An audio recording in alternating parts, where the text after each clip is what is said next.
यानंतर बघूयात राजकीय बातम्या। काँग्रेसचे अध्यक्ष मल्लिकार्जुन खरगे असणार इंडिया आघाडीचे समन्वयक। नवी दिल्लीमध्ये झालेल्या इंडिया आघाडीच्या बैठकीत खरगेंना समन्वयक करण्याचा निर्णय। उद्धव ठाकरेंनी केजरीवालांची नाराजी दूर केली। ठाकरेंवर इंडियातील नेत्यांची नाराजी दूर करण्याची जबाबदारी असल्याची सूत्रांची माहिती। नाराजी दूर करण्यासाठीच काल ठाकरेंनी घेतली होती केजरीवालांची भेट। देशातील लोकशाही वाचवायची असेल तर एकजूट महत्वाची। सगळ्यांनी एकत्र येण्याच्या उद्देशही लोकशाही वाचवण्याचाच उद्धव ठाकरेंची भूमिका।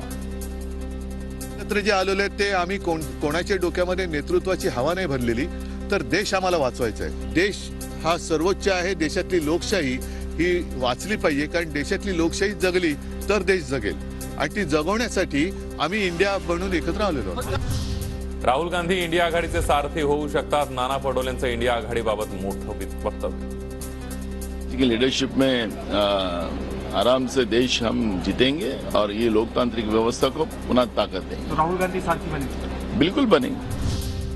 लोकसभेमध्ये आज 49 खासदारांचं निलंबन। महाराष्ट्रातील सुप्रिया सुळे आणि अमोल कोल्हेंचाही समावेश। तसंच राष्ट्रवादी शरद पवार गटाचे लक्षद्वीपचे खासदार फैजल यांचंही निलंबन। दोन्ही सभागृहातील मिळून तब्बल 141 खासदारांचं निलंबन। विरोधकांचा जोरदार गदारोळ।